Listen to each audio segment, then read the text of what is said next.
Welcome to the Deep Dive. We're your shortcut to getting really informed on the topics you care about. And today, we're taking a closer look at a piece of precision engineering that's, well, definitely caught our eye. It's the new Bremont Supermarine 500M, specifically the one with that really striking polar white dial. Our mission, as always, is to unpack this. It's a dive watch, a familiar concept, sure, but we want to cut through the noise, find the, surprising facts and the really crucial insights from the material you've shared with us. Exactly. And I think that's key here. We're not just looking at a watch, are we? We're looking at evolution, adaptation, and design. It's always interesting to see how brands refine things. Take something classic, give it a fresh spin. So yeah, this deep dive should really show how Bremont has reimagined one of its core pieces, maybe aiming for new audiences too. Okay, let's unpack that. Do you remember, maybe, over 17 years ago now, seeing Bear Grylls on Man vs. Wild? He wore a Bremont pilot's watch. That was back when Bremont was really known for that distinctive triptych case, their sort of signature three-part thing, built tough. Well, things have clearly shifted. Bremont's definitely refreshed its ambassador lineup for this new watch. Now you see people like Tom Bridge, the British kite surfer, promoting this white dial version. That signals something, right? Oh, absolutely. And it's not just like a random change in faces. This is strategic. The CEO, Davide Serrato, who came on board in 2023, he's been quite clear about streamlining Bremont's tool watches. He's grouped them into 3 core collections. And his stated goal, I mean, he was explicit, was to redesign them, make them appeal to a wider audience, maybe more lifestyle focused, not just the extreme adventurer type. So this white dial Supermarine 500 to me, it fits right into that vision. It's got that contemporary look, versatile, but still keeps that, rugged Bremont DNA. Right. So the journey to this 500 mirror, how did that happen? Especially moving on from that original triptych case design. Walk us through the Supermarine lineage a bit. Okay, so the Supermarine kind of resurfaced first as the 40mm Supermarine 300, a bit more compact. Then fast forward to 2024, and the larger 43mm Supermarine 500 makes its debut. Yeah. Initially, that was the one with the jungle green ceramic case. And then just a few months back, they released a black dial version in steel. And now, hot on its heels, we have this white dial version, which, as the source material rightly points out, feels perfect for summer. Broadens the appeal again, doesn't it? Definitely. Okay, let's get into the nitty-gritty then, the core engineering of this 500 mirror.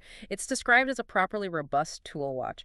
What are the specs, the details that really make it capable of, well, serious performance? Precisely. So dimensions first. Yeah. It's 43mm across and 12.98mm thick. Not excessively chunky, actually. The case material's key.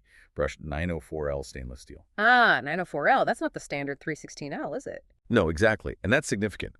904L offers superior resistance to corrosion, especially from salt water and chemicals. So it's built to last in marine environments. And naturally, it's designed for depth. 500 meters water resistance. Plus, it has the critical dive features. A helium escape valve, a solid screw-down caseback, and a screw-down crown.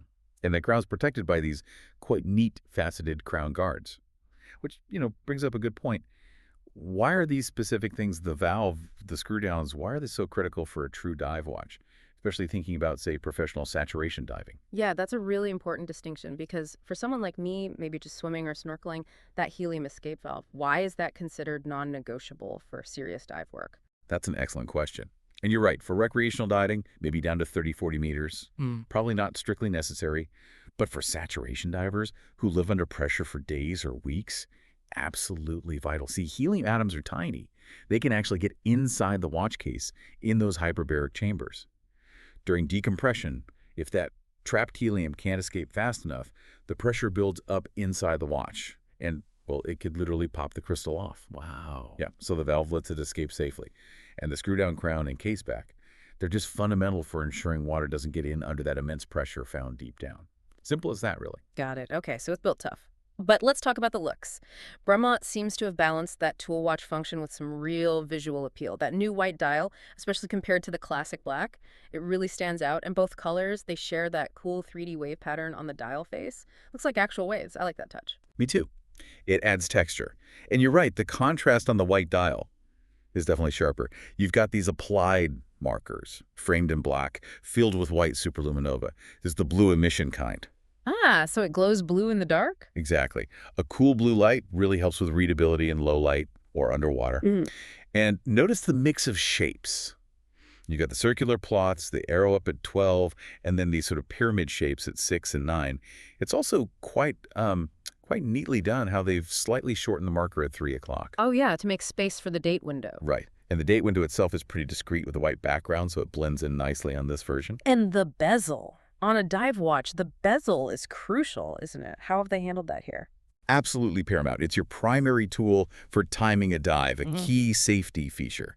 So the Supermarine 500 Emma has a unidirectional bezel, of course. The insert is matte black ceramic. And the numerals and markings, they're laser engraved and raised in a gray color, gives it a nice subtle dimensionality. Interestingly, the only lume on the bezel is that classic pip, the little dot at the 12 o'clock position. Okay. Now, you mentioned the white dial being great for summer, which it is aesthetically, but there's always been a bit of a, let's say, technical debate about dial color underwater. Some traditionalists might argue black offers better legibility deep down. Right, I've heard that. Yeah, but I think most experts now agree it's less about the specific color, white or black, and more about the contrast. And this white dial, with those sharp black-framed markers and hands, it definitely delivers strong contrast. Readability shouldn't be an issue. Makes sense. Okay, so it looks good. It's built tough. What about the engine room? What's powering this watch? Right. Under the hood, we've got the caliber BB64AH, which is essentially Bremont's designation for a modified Sellita SW300-1A. It's an automatic movement, operates at 4 hertz standard beat rate. But Bremont has upgraded the power reserve. Ooh, how much? It's up to 56 hours now. Yeah. Which is a nice practical improvement over the base movements, like 42 hours. And they use some quality components inside, too. Things like a glucider balance wheel. Which helps with? Temperature stability, mainly. Means the watch keeps accurate time more consistently, whether you're in cold water or, hiking on a hot day. They also mentioned an Anacron balance spring and a Nivaflex mainspring. These are all components chosen for durability and reliable performance. And it's interesting, isn't it, how these internal bits, the parts you don't see, are what really contribute to the watch being, well, dependable. That longer power reserve, for instance. It just adds to the practicality. You can take it off Friday night, pick it up Sunday, and it's still ticking away. That is useful. So if you're listening and thinking, right, I want this adventure-ready watch, what are the options? How can you get one? Wow. Okay, availability. It comes on Bremont's quick-release steel bracelet. That one has polished and satin brush links. Looks quite smart. And it includes a micro-adjustment clasp, which is great for getting the perfect fit. On the bracelet, the price is EUR 5,200. Okay. Any other strap options? Yep. Alternatively, you can get it with either a quick-release black rubber strap, it's got a sort of chevron pattern, or a gray and black woven NATO-style fabric strap. And both of those options, the rubber or the fabric, come in slightly lower at EUR 4,900. Got it. Good range of choices there. Yeah.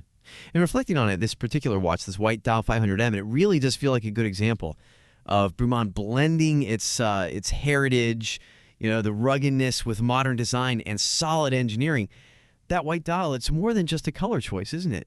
It really seems to signify that strategic shift under Serato, reaching for that more versatile, maybe lifestyle-oriented appeal, moving beyond just the extreme stuff, which leads to a thought, maybe for you listening. In this age where everything's digital, right? Information's everywhere. It's fleeting. What is it about a meticulously crafted mechanical tool, like a good dive watch? Why does it still capture our imagination so much? Why does it still feel like such a potent symbol of, precision, exploration, adventure? Even if, let's be honest, most of us probably won't dive deeper than the local swimming pool. That is a fantastic thought to end on. It really does tap into the enduring appeal of these objects, doesn't it? Well, thank you for joining us on this deep dive into the Bremont Supermarine 500M. We hope you keep exploring that fascinating intersection of design, technology, and function. Always be on the lookout for those surprising details and those deeper insights.